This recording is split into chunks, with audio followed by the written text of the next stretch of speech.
As the nation slowly moved past the Civil War and began absorbing the enormous territories that made up the West, the opportunities for hard-working Americans to make their fortunes grew at a phenomenal rate.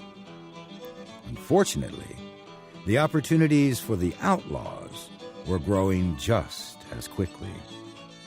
Miners, gamblers, and ranchers could all be carrying enough cash to make themselves a target. Banks had little to no security. Stagecoaches and trains traversed vast stretches of lawless territory while carrying strongboxes full of cash, and passengers who might have valuables of their own. After all, they were able to purchase a ticket. As outlaws refined their trade, so too did the lawmen. In the old American West, there were many kinds of lawmen. U.S. deputy marshals, town marshals, county sheriffs, Texas Rangers, Pinkerton detectives, and shotgun messengers. If a man wore any badge at all, there was a good chance that he wore more than one in his lifetime, if he managed to live long enough. Federal or state, town or county, public or private, these men all fought to enforce law and order upon an unruly and violent land. They were the lawmen of the West.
The upheavals of the Civil War had aftershocks that lasted decades in the West as well as in the East. After the war, thousands of Americans rushed west to claim lands under the Homestead Act of 1862. This put settlers and Native American tribes at odds once again, at a time when the federal government had already been at war with many of the tribes for years. Meanwhile, the tribes in the Indian Territory, which is today the state of Oklahoma, had not been in direct conflict with the U.S. When the Civil War began, the federal government withdrew its troops from the western forts, leaving the tribes unprotected from their Confederate neighbors. Many felt that they had no choice but to ally themselves with the Confederacy. And when the war ended, the federal government declared them to have violated the terms of their previous treaty, and the new, renegotiated treaty left the tribes with less land and a transcontinental railroad running straight through it. The end of the war also saw the rise of the Ku Klux Klan and similar militant white supremacist groups that used terrorist tactics to intimidate, beat down, and kill former slaves, and the Republican agents of the Freedmen's Bureau who went south to enforce the changes of Reconstruction. But in the world of outlaws and lawmen, the Civil War played a major role in teaching a generation of future bandits how to rob, kill, mutilate, and terrorize their enemies. Fortunately, the war also imparted skills to those who would stand against the tide of chaos. Though Wyatt Earp is most famous for his time as a deputy U.S. Marshal in Tombstone, he actually spent much of his career as a law officer and as a shotgun messenger for Wells Fargo and Company. In a time before radios, patrol cars, and high-speed chases, express companies like Wells Fargo had to provide their own private law enforcement. With a gun across his knee, his treasure box under his feet, and his eyes peering into every patch of chaparral by the roadside, the shotgun messenger played a humble but important part in the economy of frontier life. Of course, the messenger had his gun and his six-shooters, and he is paid to fight. The driver is paid to drive, and it takes him all his time to handle the lines without thinking of shooting.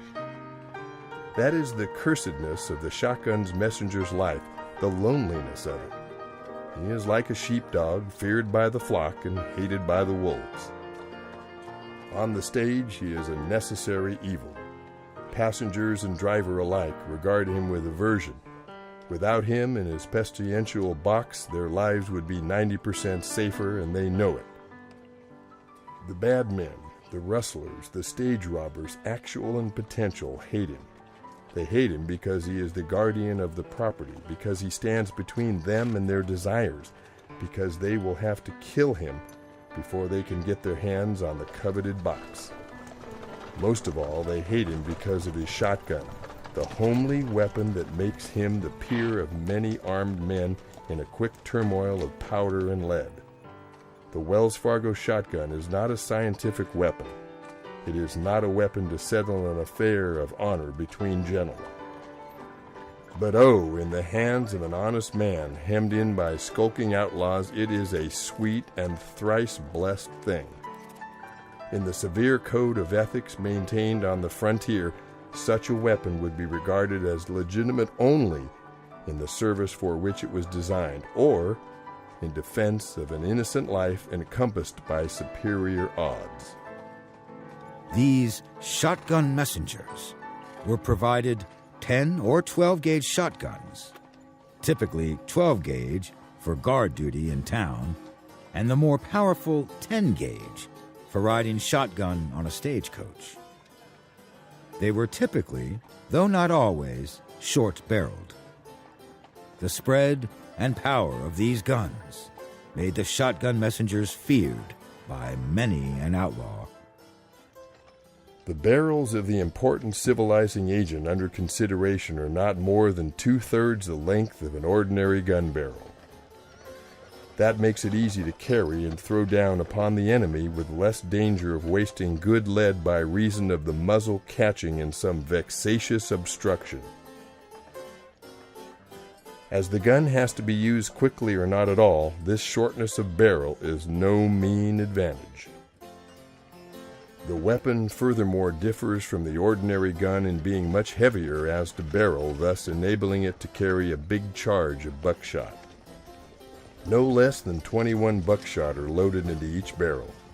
That means a shower of 42 leaden messengers, each fit to take a man's life or break a bone if it should reach the right spot. And as the buckshot scatters liberally, the odds are in its favor. At close quarters, the charge will convert a man into a most unpleasant mess. As for range, well, at 100 yards, I have killed a coyote with one of these guns. And what will kill a coyote will kill a stage robber any day. The express companies made a point of hiring men willing and able to fight, preferably those with a reputation for being dangerous men. They wanted potential robbers to think twice before challenging a coach with a man riding shotgun. Wyatt Earp and his brother Morgan both served as shotgun messengers, but neither actually had to fight off an attempted robbery. Both had been lawmen before, and their reputations were probably enough to encourage outlaws to wait until the next coach came by. For certainly, many coaches were robbed, with passengers, drivers, and guards sometimes being killed. But one of the most famous stagecoach robbers actually made a point of never firing a shot. Better known as Black Bart, Charles Bowles was an unusual sort of outlaw. Frightened of horses, he would walk for miles out of Stockton, California, and into the mountains until he reached the spot he chose along the stagecoach trail. He put a flour sack over his head and then a derby cap on top of that. He was known to be courteous, and though he carried a shotgun, he never fired it during a robbery. He was also known for leaving poems behind after robbing a stage. His first poem read, I've labored long and hard for bread and honor and for riches, but on my corns too long you've tread, you fine-haired sons of bitches. Between 1875 and 1883, Black Bart robbed 27 Wells Fargo stagecoaches. He was caught after his last robbery in 1883. Former Wells Fargo agent James E. Rice described how he was captured thanks to the perseverance and detective work of a California sheriff and private detective. Sheriff Tom Cunningham of San Joaquin County was always at the scene of the robbery as soon as possible in an endeavor to locate evidence. Cunningham's staying qualities were finally rewarded after Black Bart's holdup of the stage from Sonora to Milton on November 3, 1883. Arriving at the point where the stage was robbed, the sheriff examined the ground very closely. Suddenly he reached down and picked up a handkerchief, which incident marked the end of Bart's career. Cunningham examined the handkerchief very closely and directed his associate's attention to the laundry mark FX07. The handkerchief was taken to San Francisco, and after a long search, similar marks were found on other linen in the laundry by Harry Morse, head of the Morse Patrol and Detective Agency of San Francisco. While Morse was in the office of the laundry investigating the marks on the handkerchief, he was told by the proprietor that the gentleman who owned that particular handkerchief was a respected customer, having mining interests in California, and he occasionally called at the laundry. By a rather remarkable coincidence, the owner of the linen walked into the building while Morse was there, and the detective immediately engaged him in a conversation. Morse told him he had some property he would like to submit for his consideration, and that he would be glad to show him sample of ore as well as give him other details of the mining prospect. Bart apparently fell for what his newly made acquaintance had to offer, and agreed to accompany him to the latter's office on Montgomery Street. When Bart entered and took in the surroundings, he was satisfied that he had been trapped, for he threw up his hands and exclaimed, "Gentlemen, I pass." That was the end of Black Bart's career in stage robbery, and it was brought about by the handkerchief which Sheriff Cunningham found. This sheriff served his county nearly 27 years and died in 1900 with a splendid record for bravery and uncompromising honesty. Sheriff Cunningham obviously played a major role in bringing about the capture of Black Bart, but so too did Private Detective Morse. Private security and investigation services were critical in the Old West, providing manpower and expertise that were not always available to the local force. These included shotgun messengers and also private detectives, like the famous Pinkerton National Detective Agency, more commonly called simply the Pinkertons. Alan Pinkerton's agency had provided intelligence work for the Union during the Civil War, and afterward it provided investigators who could go anywhere, not restricted by jurisdictional boundaries. His son, William A. Pinkerton, once explained another benefit the Pinkertons had. The robbers frequently have friends or relatives among the local authorities in the county in which they reside, and more particularly is this so in the South and Southwest. A Western officer once told me, when I asked his assistants to arrest a part of a train robbing gang, that he would deputize me and aid me secretly, but owing to the relatives and sympathizers of these men residing in the county, he dare not lend a hand openly. That I did not reside in the county and did not have to live there after this arrest was made, but he did. This man was a good officer and willing to do his duty, but it was impossible for him to conduct a fight against these men alone. Had it been known that he was against them, he would have been assassinated. For such reasons, the Pinkertons were hired to hunt down and capture the James Younger gang, led by Frank and Jesse James and Cole Younger. The Pinkertons sent multiple undercover agents after the gang. Those agents were captured and murdered. Speaking in 1907, William Pinkerton said, "The state of Missouri has probably produced more train robbers than any other state in the Union, and of whom the James brothers were the most desperate and vicious. When the war broke out, the brothers joined the Quantrill Band in their guerrilla warfare. After the war, the James boys, operating with Cole, Jim, John, and Bob Younger, Clell and John Miller, Charles Pitts, the Tompkins brothers, Jim Cummings, Dick Liddell, and other members of Quantrill's band, began prowling through the west and southwest Missouri and eastern Kansas, looking for what spoils they could get, and for years committed a series of the most despicable crimes of that period in Missouri, Kentucky, and Minnesota, holding up banks in the daytime, robbing trains at night, murdering respectable citizens who resisted them, and killing officers who attempted their arrest." The Pinkertons were never successful in capturing the James Younger gang, but it began to fall apart in 1876. In September of that year, the gang attempted to rob the First National Bank of Northfield, Minnesota, far outside the Southern Territory with which they were familiar. The Grange Advance newspaper, September 13, 1886. A gang of 8 mounted men made their appearance in Northfield, and while 4 of them went into the bank to rob it, the others kept up a fusillade on the streets to intimidate the citizens from interfering with the bank.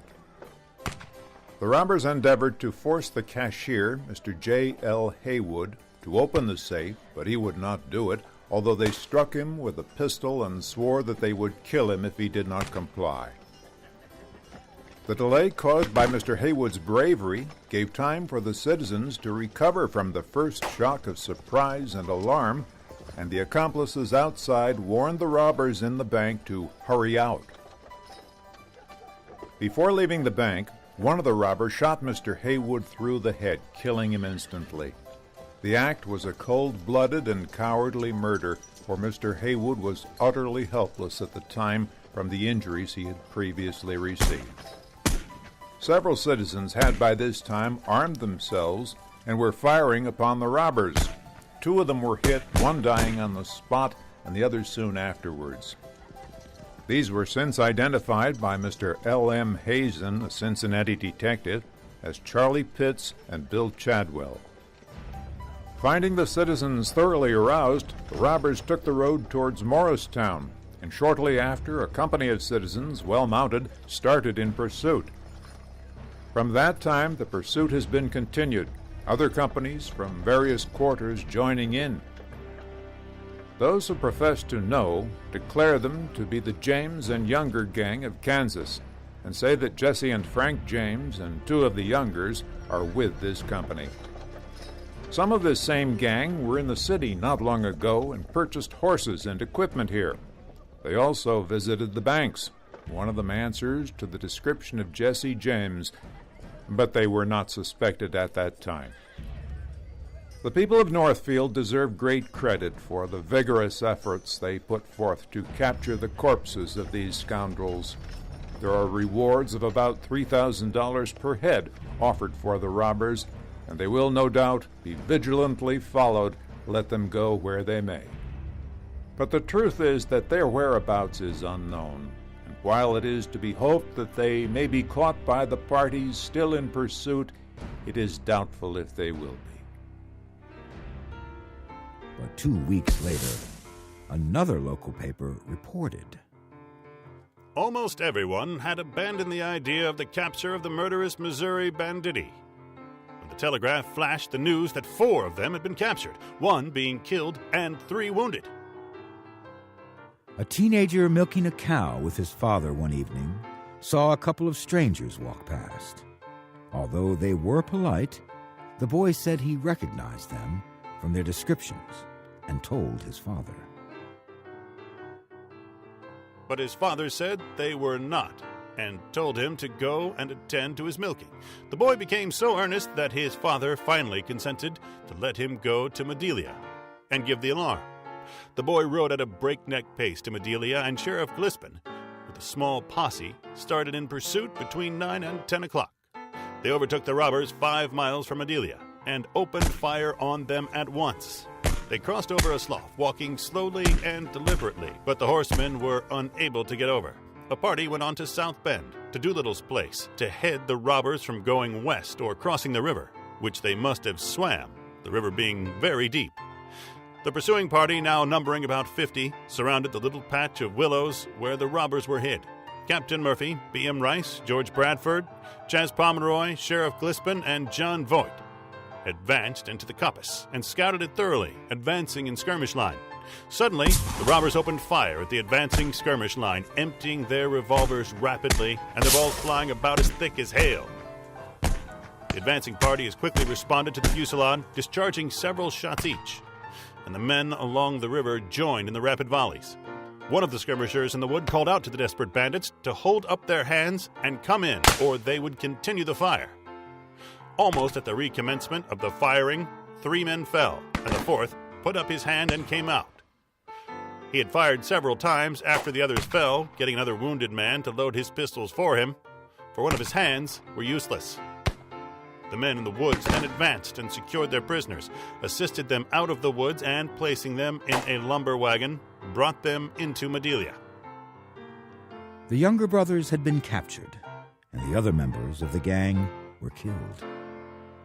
Only Frank and Jesse James, who had split up with the rest of the gang after leaving Northfield, were able to escape. The brothers traveled with their families to Nashville, Tennessee, where they assumed new identities. They tried to go straight, and Frank, at least, seemed to adjust to a quieter life, despite the constant fear of being found out. But within a few years, Jesse returned to Missouri, formed a new gang, and returned to the life he knew so well. His new gang included the brothers Charles and Robert Ford. Robert, 20 years old, had made a deal with Missouri Governor Thomas Crittenden to collect the bounty for the death or capture of Jesse James. The Ford brothers were living with Jesse, giving them a unique opportunity. Jesse was going in and out of the house, preparing for another robbery. It was a hot day, and Jesse removed his coat. Not wanting to arouse suspicions among his neighbors, he also removed his guns. At one point, Jesse noticed a dusty picture hanging on a wall. As he cleaned the picture, his back to the Fords, Robert Ford shot him in the back of the head. 5 months later, Frank James surrendered to Governor Crittenden, preferring to stand trial rather than spend the rest of his life waiting for a friend to shoot him in the back. Frank was tried for 2 of the robberies and murders that he was believed to have committed. But in the wake of Jesse's death, Frank James was a sympathetic character. His defense team was able to establish reasonable doubt, and Frank was acquitted. 20 years later, after Cole Younger was released from prison, he and Frank began a short-lived tour, the Great Cole Younger and Frank James Historical Wild West Show. It lasted less than a year. The Younger brothers were not the only famed outlaws in their family. Their cousins, Bill, Grat, Bob, and Emmett Dalton, formed the infamous Dalton Gang. The Daltons actually began as lawmen.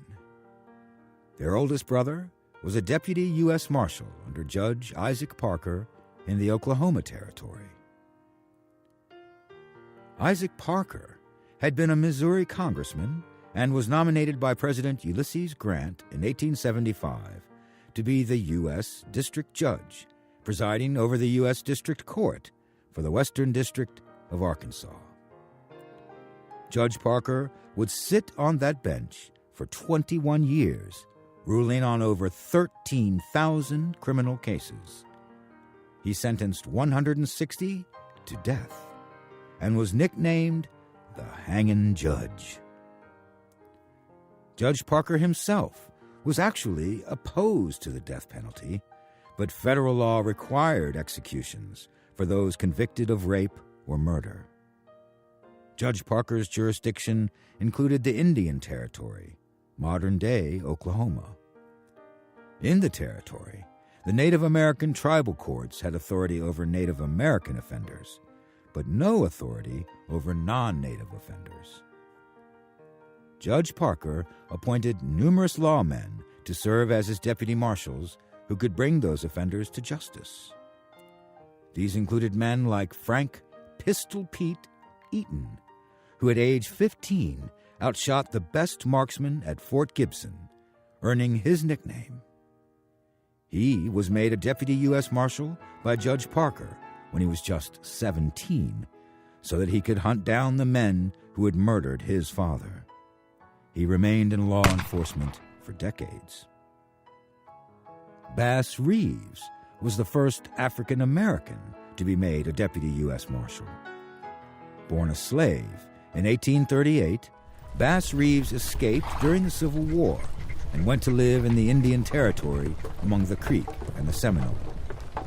When Judge Parker was looking for deputies, Reeves' knowledge of the Indian Territory and ability to speak multiple Indian languages made him a perfect choice. A crack shot with a pistol or rifle, he remained in law enforcement for the rest of his life. And another deputy U.S. Marshal under Judge Parker was Frank Dalton. Frank was killed by outlaws in 1887. And for a short time, his younger brothers, Grat, Bob, and Emmett, followed in his footsteps, with both Grat and Bob becoming deputy U.S. Marshals and Emmett occasionally serving on their posses. But when he was just 19, Bob Dalton killed a man. He claimed it was in the line of duty, but the dead man was known to be a rival with Bob for a woman. Within a few months, he was charged with smuggling liquor into the Indian Territory, and his brother Grat was charged with stealing horses. They jumped bail and soon formed the Dalton Gang. They collected other outlaws and started robbing trains. Then, in October 1892, they attempted a daring robbery, intending to hit 2 banks at once in broad daylight in Coffeyville, Kansas. This episode, even more so than the James Younger Gang's disastrous robbery in Northfield, Minnesota, demonstrates yet another kind of lawman in the West, the vigilante. Common citizens of the town who took up arms to defend themselves and each other when outlaws struck.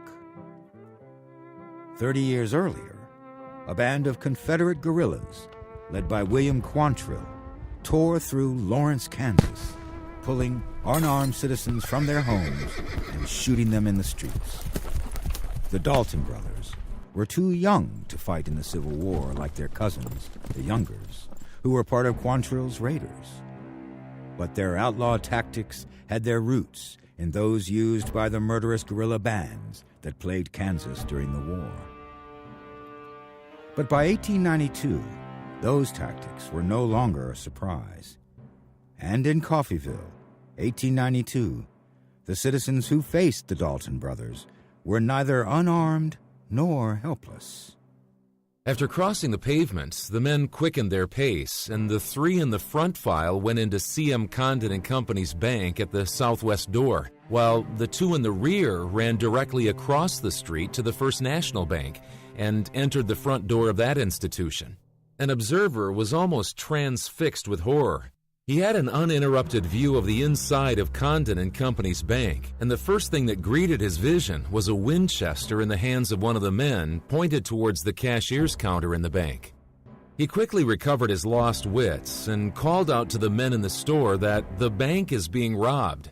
Persons at different points on the plaza heard the cry, and it was taken up and quickly passed around the square. At the same time, several gentlemen saw the two men enter the First National Bank.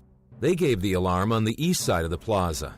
A call to arms came simultaneously with the alarm, and in less time than it takes to relate the fact, a dozen men with Winchesters and revolvers in their hands were ready to resist the escape of the unwelcome visitors. At the Condon Bank, a teller fooled the gang into believing that there was a 10-minute time lock on the vault. The gang decided to wait it out. Just at this critical juncture, the citizens opened fire from the outside of the bank, and the shots from their Winchesters and shotguns pierced the plate glass windows and rattled around in the bank. The battle then began in earnest. Evidently recognizing that the fight was on, Grat Dalton asked whether there was a back door through which they could get to the street. He was told there was none. He then ordered Mr. Ball and Mr. Carpenter to carry the sack of money to the front door. Reaching the hall on the outside of the counter, the firing of the citizens through the windows became so terrific and the bullets whistled so close around their heads that the robbers and both bankers retreated to the back room again. Just then, one at the south door was heard to exclaim, "I am shot. I can't use my arm. It's no use. I can't shoot anymore." At the First National Bank, things weren't going any better for the Daltons. Bob Dalton ordered the three bankers to walk out from behind the counter in front of him, and they put the whole party out at the front door. Before they reached the door, Emmett called to Bob to look out there at the left. Just as the bankers and their customers had reached the pavement, and as Bob and Emmett appeared at the door, two shots were fired at them from the doorway of the drugstore. Neither one of them was hit. They were driven back into the bank. Bob stepped to the door a second time and, raising his Winchester to his shoulder, took deliberate aim and fired in a southerly direction. Emmett held his Winchester under his arm while he tied a string around the mouth of the sack containing the money. They then ordered the young men to open the back door and let them out. Mr. Shepard complied and went with them to the rear of the building when they passed out into the alley. It was then that the bloody work of the dread desperados began. The moment that Grat Dalton and his companions, Dick Broadwell and Bill Power, left the Condon Bank, they came under the guns of the men in Isham's store. Grat Dalton and Bill Powers each received mortal wounds before they had retreated 20 steps. The dust was seen to fly from their clothes, and Powers, in his desperation, attempted to take refuge in the rear doorway of an adjoining store, but the door was locked, and no one answered his request to be let in. He kept his feet and clung to his Winchester until he reached his horse, when another ball struck him in the back, and he fell dead at the feet of the animal that had carried him on his errand of robbery. Grat Dalton, getting under cover of the oil tank, managed to reach the side of the barn that stands on the south side of the alley. The marshal sprang into the alley with his face towards the point where the horses were hitched. This movement brought him with his back to the murderous Dalton, who was seen to raise his Winchester to his side and, without taking aim, fire a shot into the back of the brave officer. Marshal Connolly fell forward on his face within 20 feet of where his murderer stood. Dick Broadwell, in the meantime, had reached cover in the Long Bell Lumber Company's yards, where he laid down for a few moments. He was wounded in the back. A lull occurred in the firing after Grat Dalton and Bill Power had fallen. Broadwell took advantage of this and crawled out of his hiding place and mounted his horse and rode away. A ball from John Clower's rifle and a load of shot from the gun in the hands of Carey Seaman overtook him before he had ridden 20 feet. Bleeding and dying, he clung to his horse and passed out of the city. His dead body was subsequently found alongside of the road a half-mile west of the city. When Bob and Emmett Dalton reached the junction of the alleys, they discovered F.D. Benson in the act of climbing through a rear window with a gun in his hand. Divining his object, Bob fired at him point blank at a distance of not over 30 feet. The shot missed Mr. Benson, but struck a window and demolished the glass. Bob then stepped into the alley and glanced up towards the tops of the buildings, as if he suspected that the shots that were being fired at the time were coming from that direction. As he did so, the men at Isham's took deliberate aim at him from their position in the store and fired. The notorious leader of the Dalton gang evidently received a severe, if not fatal, wound at this moment. He staggered across the alley and sat down on a pile of dressed curbstones near the city jail. True to his desperate nature, he kept his rifle in action and fired several shots from where he was seated. His aim was unsteady, and the bullets went wild. He arose to his feet and sought refuge alongside of an old barn west of the city jail, and leaning against the southwest corner, brought his rifle into action again and fired 2 shots in the direction of his pursuers. A ball from Mr. Clower's rifle struck the bandit full in the breast, and he fell upon his back among the stones that covered the ground where he was standing. After shooting Marshal Conley, Grat Dalton made another attempt to reach his horse. Turning his face to his pursuers, he again attempted to use his Winchester. John Clower's rifle spoke in unmistakable tones another time, and the oldest member of the band dropped with a bullet in his throat and a broken neck. Emmett Dalton had managed to escape unhurt up to this time. He kept under shelter after he reached the alley until he attempted to mount his horse. A half-dozen rifles sent their contents in the direction of his person as he undertook to get into the saddle. Emmett succeeded in getting into the saddle, but not until he had received a shot through the right arm and one through the left hip and groin. During all this time, he had clung to the sack containing the money they had taken from the First National Bank. Instead of riding off, as he might have done, Emmett boldly rode back to where Bob Dalton was lying and, reaching down his hand, attempted to lift his dying brother on the horse with him. Just then, Carey Seaman fired the contents of both barrels of his shotgun into Emmett's back. He dropped from his horse, carrying the sack containing over $20,000 with him, and both fell near the feet of Bob, who expired a moment thereafter.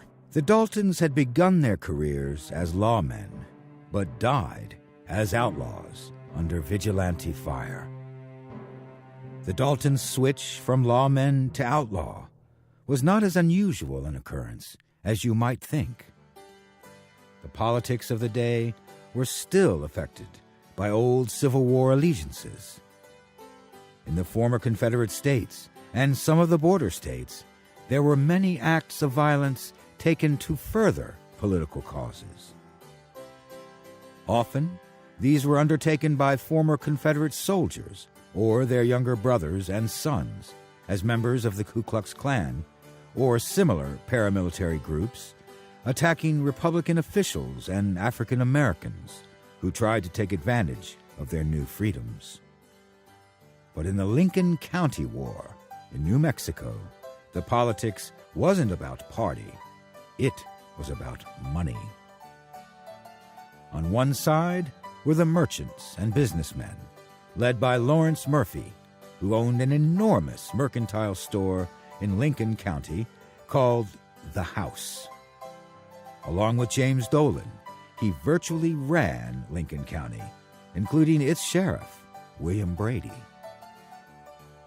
On the other side was an Englishman named John Tunstall, who partnered with attorney Alexander McSween and rancher John Chisholm to develop a cattle ranch, store, and bank. The two sides struggled, in particular, over the federal contract selling beef to forts and the Indian agencies. Murphy and Dolan rumored to get much of their beef from rustlers, had a lock on the government contract. They had a sweet deal, and they resisted attempts to encroach on it violently. Sheriff Brady rounded up a posse, which included members of multiple outlaw gangs, to seize Tunstall's assets. When Tunstall argued, the posse killed him in cold blood. In response, Tunstall's cowhands formed a group called the Regulators to bring his killers to justice. They were deputized by the local justice of the peace and set off after the members of the sheriff's posse with legally issued warrants. Both sides claimed to be representing the law, and both sides were willing to be judge, jury, and executioner. When the Regulators captured 2 of the men who killed Tunstall, their leader promised the men would be taken alive to Lincoln County to stand trial. But at least one member of the Regulators wasn't willing to trust Lincoln County justice, and he killed both prisoners, and even one of his fellow Regulators, whom he believed was helping them. Their killer was a young man called by many names and aliases over his lifetime, but he was most famously called Billy the Kid. Born William Henry McCarthy, Jr. in 1859, the man who would call himself William Bonney and would be called Billy the Kid by everyone else, was one of the most celebrated outlaws of the West.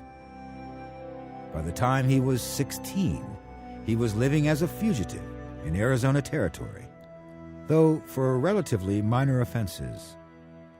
But while there, he killed a man, perhaps in self-defense, though the coroner's inquest ruled the shooting unjustifiable. He fled to the New Mexico Territory, where he took up cattle rustling, and he called himself William H. Bonney. In 1877, he was hired as a cattle guard by John Tunstall. Tunstall seemed to have taken a liking to young Billy, a fact that likely enraged Billy all the more when Tunstall was murdered by Sheriff Brady's posse. Territorial Governor Samuel Axtell decided that the Lincoln County Justice of the Peace, who had deputized the Regulators, had been improperly appointed by the county commissioners. Suddenly, the Regulators were not deputies, but an outlaw gang themselves. In response, Billy and other members of the Regulators ambushed the Sheriff Brady and his deputy, killing them in the street. The continuing, rising violence on both sides eventually convinced much of the public that the Regulators were as bloodthirsty as Murphy and Dolan's gangs. And when the Lincoln County War finally ended, the new governor, Lew Wallace, offered amnesty for everyone involved who was not already under indictment. Billy, however, was under indictment, but he contacted the governor and worked out a promise to grant amnesty for Billy in exchange for his testimony. However, the local district attorney didn't feel bound by the governor's promise and refused to free Billy after he testified. Billy escaped and spent the next year and a half as a fugitive. Then, in December 1880, he began to be hunted by the new sheriff of Lincoln County, Pat Garrett. And what finally brought about the end of the Wild West that provided lawmen as formidable as Wyatt Earp, as flashy as Wild Bill Hickok, and as duplicitous as the Daltons? All this and more as we take a final look at the lawmen of the West.